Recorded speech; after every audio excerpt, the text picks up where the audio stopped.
ইব্রাহিম আলাইহিস সালাম দীর্ঘদিন হারন শহরে দ্বীনের প্রচার করেছিলেন। অবশেষে আল্লাহ রাব্বুল আলামিন ইব্রাহিম আলাইহিস সালামকে নির্দেশ দিয়েছেন, ইব্রাহিম তোমাকে আবার বাবেল শহরে যেতে হবে, যেখানে নমরুদ আছে। নমরুদের শহরে যেতে হবে এবং নমরুদকে দ্বীনের দাওয়াত দিতে হবে। যাও, বাবেল শহরে যাও এবং নমরুদকে দ্বীনের দাওয়াত দাও। ইব্রাহিম আলাইহিস সালাম যে রাজকন্যাকে বিয়ে করেছেন তার নাম কি? হযরত সারা। নাম কি? হযরত সারা। তিনি ছিলেন একবারে বিদুষী নারী। বিদুষী নারী, তিনিও অনন্য সুন্দরী রমণী ছিলেন। আল্লাহ রাব্বুল আলামিন পৃথিবীতে যত নারীকে সৃষ্টি করেছেন তার মধ্যে 4 জন নারী হচ্ছে সবচেয়ে বেশি সুন্দরী। নাম্বার 1 হলো হযরত হাওয়া আলাইহিস সালাম। নাম্বার 2 হলো হযরত সারা আলাইহিস সালাম। নাম্বার 3 হলো জুলেখা। নাম শুনেছেন না ইসু জুলেখা? জুলেখা। নাম্বার 4 হলো হযরত ফাতিমা রাদিয়াল্লাহু তাআলা আনহা। পৃথিবীতে আগত নারীদের মধ্যে এই 4 জন নারী ছিলেন সবচেয়ে সুন্দর। ইব্রাহিম আলাইহিস সালাম আল্লাহ তাআলার নির্দেশে যখন সে হারন শহর থেকে বাবেল শহরের দিকে রওনা দিয়েছেন, মাঝপথে ছিল মিশর। মিশর প্রতি তিনি ছিলেন অত্যন্ত অত্যাচারী, নিষ্ঠুর এবং লম্পট। তিনি যখন হারন শহর থেকে মিশর হয়ে বাইতুল মাকদাসের দিকে যাচ্ছিলেন, জেরুজালেমের দিকে যাচ্ছিলেন, প্রতিমধ্যে যখন মিশর পড়ল, এই মিশরের সিস্টেম ছিল সেই দেশের উপর দিয়ে যদি কোনো মানুষ যেত তাদেরকে গ্রেফতার করত, এবং যদি নারীদের মধ্যে সুন্দরী থাকত তাহলে মিশরের ফেরাউন যে রাষ্ট্রপ্রধান যে তার কাছে থাকা লাগত। তো যখন হযরত ইব্রাহিম আলাইহিস সালাম হযরত সারাকে নিয়ে রওনা দিলেন, মিশর দিয়ে যাওয়ার সময় মিশরের সৈন্যবাহিনী হযরত ইব্রাহিম আলাইহিস সালামকে গ্রেফতার করে ইব্রাহিম আলাইহিস সালামকে জেলে দিল এবং সারা আলাইহিস সালামকে ফেরাউনের বিশেষ কক্ষে, স্পেশাল কক্ষে পাঠিয়ে দিল। ফেরাউন যথারীতি তার অসৎ উদ্দেশ্য চরিতার্থ করার জন্য, তার খায়েশ পূরণ করার জন্য তার সেই স্পেশাল কক্ষে যেখানে হযরত সারা আলাইহিস সালাম ছিলেন সেখানে গেল। গিয়ে সে হযরত সারার প্রতি যখন হাত বাড়ালো তখন তার হাত অবশ হয়ে গেল। উচ্চাঙ্গের আবেদা ছিলেন হযরত সারা আলাইহিস সালাম। যখন ফেরাউনের হাত আড়ষ্ট হয়ে গিয়েছে, প্যারালাইজড হয়ে গেছে, বিকল হয়ে গিয়েছে, ফেরাউন তো ট্যালেন্ট, একটা রাষ্ট্রপ্রধান, সে বুঝলো সারা যেন তেন কোনো নারী নয়। তখন ফেরাউন বলল, সারা তুমি আমার জন্য দোয়া করো যাতে করে আমি সুস্থ হয়ে যাও। যদি আমি সুস্থ হয়ে যাই আমি তোমার কোনো ক্ষতি সাধন করব না। তখন হযরত সারা আলাইহিস সালাম ফেরাউনের জন্য দোয়া করল। ফেরাউন সুস্থ হয়ে গেল। সুস্থ হয়ে ওই যে বান্দর গাছে উড়া বলে না, আবার সে উদ্যত হলো, হাত বাড়াইল। বাড়াবার পরে আবার তার হাত আড়ষ্ট হয়ে গেল, প্যারালাইজ হয়ে গেল। এবারও ফেরাউন হযরত সারার সহযোগিতা কামনা করলো, বললো যে আমি আর অন্যায় করবো না। দ্বিতীয়বার আমি বলছি। হযরত সারা আবারও তার জন্য দোয়া করলো, সে সুস্থ হয়ে গেল। হয়ে যাওয়ার পরে আবারও সে উদ্যত হলো। উদ্যত হওয়ার পরে তার হাত আবারও বিকল হয়ে গেল, প্যারালাইজড হয়ে গেল। এবার সে হযরত সারার কাছে যতই অনুনয় বিনয় করছে, হযরত সারা রাজি হচ্ছে না তার জন্য দোয়া করতে। অবশেষে বলল, আমি তোমাকে শেষবারের জন্য বলছি, এবার যদি তুমি আমার জন্য দোয়া করো আর আমি যদি সুস্থ হই, তাহলে তোমার কোনো ক্ষতি করবে না, তোমাকে আমি সসম্মানে এখান থেকে বিদায় দেব এবং তোমার স্বামীকেও মুক্তাকারে দেব। হযরত সারা আলাইহিস সালাম ফেরাউনের জন্য দোয়া করল, ফেরাউন সুস্থ হয়ে গেল। সুস্থ হওয়ার পরে তার মধ্যে অনুশোচনা আসে এবং ইব্রাহিম আলাইহিস সালামকে সে মুক্ত করে দিল। সারা আলাইহিস সালামের প্রতি বিমুগ্ধ হয়ে তার একটা মেয়ে মতান্তরে তার স্পেশাল একটা দাসীকে হযরত সারার খেদমতে দিয়ে দিল। ওই দাসীর নাম ছিল হাজা, আমরা যাকে হাজারা হিসাবে জানি। তো হযরত হাজারাকে সাথে নিয়ে ইব্রাহিম আলাইহিস সালাম এবং হযরত সারা আলাইহিস সালাম দুজন বাইতুল মাকদাস চলে আসলো। তাদের সংসার চলতে থাকলো। হযরত ইব্রাহিম আলাইহিস সালামের বয়স ৮৬, কোনো সন্তান নেই, কোনো সন্তান নাই। এখন সারা চিন্তা করলো যে আমার তো বয়স অনেক হয়ে গেছে, বাচ্চা হওয়ার বয়স তো আমার শেষ। এই জন্য সে হযরত হাজরাকে ইব্রাহিম আলাইহিস সালামের সাথে বিয়ে দিয়ে দিল। বিয়ে দিবার পরে ইব্রাহিম আলাইহিস সালাম আল্লাহর কাছে দোয়া করল, রব্বি হাবলি মিনাস সালিহিন, আল্লাহ আমাকে তুমি একটি নেক সন্তান দাও। আল্লাহর খলিল আল্লাহর কাছে দোয়া করেছে, আল্লাহ কি এই দোয়া এমনিতে খালি হাতে ফিরে দিতে পারে না? যিনি সকল পরীক্ষায় ফার্স্ট ক্লাস ফার্স্ট, 100-তে 100 গোল্ডেন প্লাস, আল্লাহর খলিল আল্লাহর কাছে দোয়া করলো, আমাকে একটি নেক সন্তান দাও।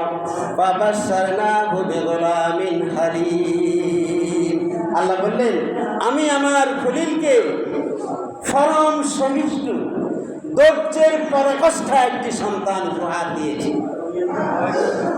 এই সন্তান যখন হলো, হযরত ইব্রাহিম আলাইহিস সালামের ঘরে আনন্দের আর কোনো সীমা পরিসীমা ছিল না। আনন্দে খুশিতে পুরো ঘর টইটুম্বুর হয়ে গিয়েছে, ভরে গিয়েছে। ইব্রাহিম আলাইহিস সালাম খুশি, হযরত সারা আলাইহিস সালাম খুশি, হযরত হাজরা খুশি, তাদের পুরো কলিজা ভরে গিয়েছে। অবশেষে কিছুদিন পর হযরত সারা আলাইহিস সালাম ইব্রাহিম আলাইহিস সালামকে বলল, আল্লাহর খলিল আপনি সারাকে এবং তার পুত্রকে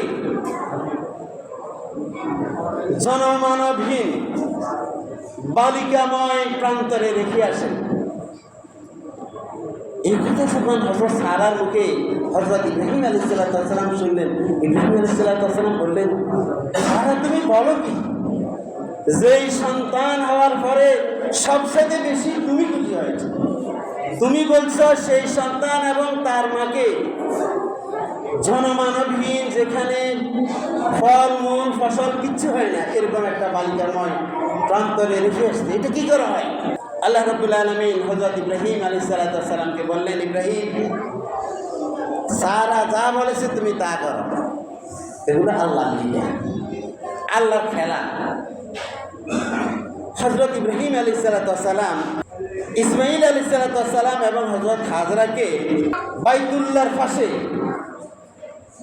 রেখে আসলো, যেখানে কোনো ফল নাই, মূল নাই, গাছ নাই, পালা নাই, কিচ্ছু নেই, পানি নেই, কোনো জনবসতি নেই, কোনো চাষবাস হয় না, এমন স্থান।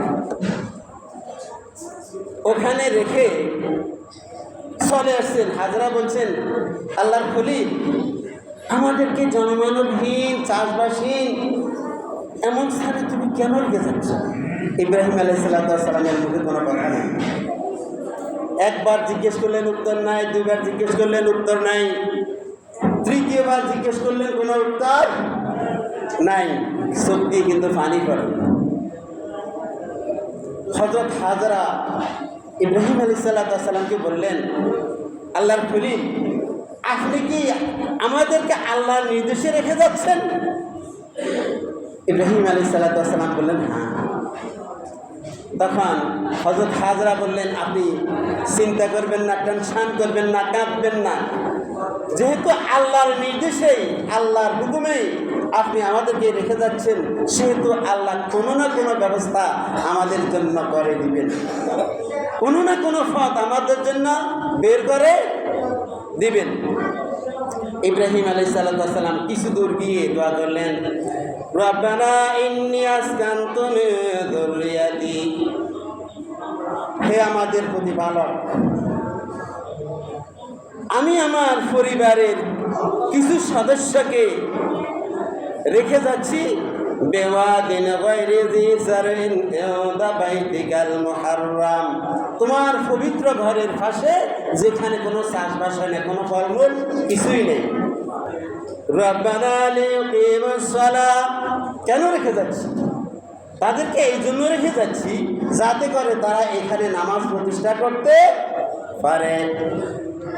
ফাজআল আফিদাতাম মিনান নাসি তাহবি ইলাইহিম, আল্লাহ কিছু সংখ্যক মানুষকে তাদের প্রতি তুমি দয়া পরবশ করে দাও, মানুষের কিছু সংখ্যক মানুষকে তাদের প্রতি আকর্ষণ তৈরি করে দাও। ওয়ারযুকহুম মিনাস সামারাত, এবং ফল ফলাদি থেকে তাদের জন্য রিজিকের বন্দোবস্ত করো। লাআল্লাহুম ইয়াশকুরুন, আশা করা যায় তারা কৃতজ্ঞতা জ্ঞাপন করবে। সম্মানিত মুসলিম কেরাম, হযরত হাজরা এবং হযরত ইসমাঈলকে হযরত ইব্রাহিম আলাইহিস সালাম রেখে আবার সেই বাইতুল মাকদাস চলে গিয়েছেন। 3 দিনের মধ্যে পানিও শেষ, খাদ্যও শেষ। এখন হযরত হাজরার বুকের দুধ পর্যন্ত শুকিয়ে গিয়েছে, ইসমাঈলকে কি খাওয়াবে? তিনি টেনশনে পড়ে গিয়েছেন। তিনি দৃষ্টি দিলেন সাফার দিকে, সেখানে যেন ঝর্ণা প্রবাহিত হচ্ছে। তিনি পানির আশায় সেখানে গেলেন, কোনো পানি নেই। নজর পড়ল মারওয়ার দিকে, দেখতে পাচ্ছেন সেখানে পানি প্রবাহিত হচ্ছে, সেখানে গেলেন, কোনো পানি নেই। আবার দেখা যাচ্ছে সাফাতে পানি প্রবাহিত হচ্ছে, সেখানে গেলেন, পানি নেই। আবার মারওয়াতে গেলেন, আবার সাফাতে গেলেন। এইভাবে 7 বার তিনি সাফা এবং মারওয়াতে দৌড়াদৌড়ি করলেন। আল্লাহ রাব্বুল আলামিনের সেটা পছন্দ হয়ে গেছে।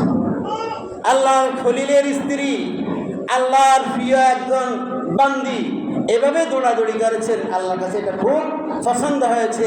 এই জন্য তিনি হজের মধ্যে এই দৌড়াদৌড়িকে আবশ্যক করে দিয়েছেন। 7 নম্বর, তিনি কেঁদে দিয়েছেন। হযরত হাজরা কেঁদে দিয়েছেন। হযরত হাজরা যখন কেঁদে দিয়েছেন, আল্লাহ তাআলার রহমতের দরিয়ায় জোশ এসে গিয়েছে। আল্লাহ সাহায্য করতে পারেন নাই। হযরত জিবরাইল আলাইহিস সালামকে পাঠিয়ে দিয়েছেন। হযরত ইসমাঈল যেখানে পা নাড়িয়েছে, এভাবে জিবরাইল আলাইহিস সালাম সেখানে পায়ের গোড়ালি দিয়ে জমিনকে আঘাত করলো। আঘাতের পর সেখান থেকে পানি বের হওয়া শুরু করে দিয়েছে। হযরত হাজরা আলাইহিস সালাম সেই দৃশ্য দেখে সেখানে দৌড়ে গেলেন। দেখতে পেলেন পানি চতুর্দিকে চলে যাচ্ছে।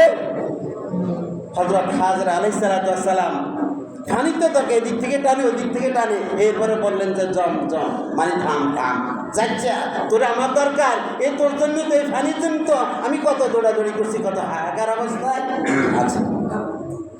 হযরত জিবরাইল আলাইহিস সালাম হযরত হাজরাকে কিছু খেজুর দিলেন। বলছেন এই পানি খাবে আর এই খেজুর খাবে, আর খেজুর খেয়ে খেজুরের বিচিগুলো চতুর্দিকে বহন করে দিবেন। হযরত হাজরা তাই করেছেন। সম্মানিত মুসলিম কেরাম, এই যে আল্লাহ তাআলা যেই জমজম গুহা দিয়েছে, মা হাজরার কষ্ট শেষ। সেই জমজম থেকে প্রতি সেকেন্ডে 2500 লিটার পানি উত্তোলন করা হয়। প্রতি মিনিটে 48,000 লিটার পানি উত্তোলন করা হয়। প্রতি ঘন্টায় 2,88,00,000 লিটার পানি উত্তোলন করা হয়, কিন্তু সেই পানির কোনো শেষ হয় না।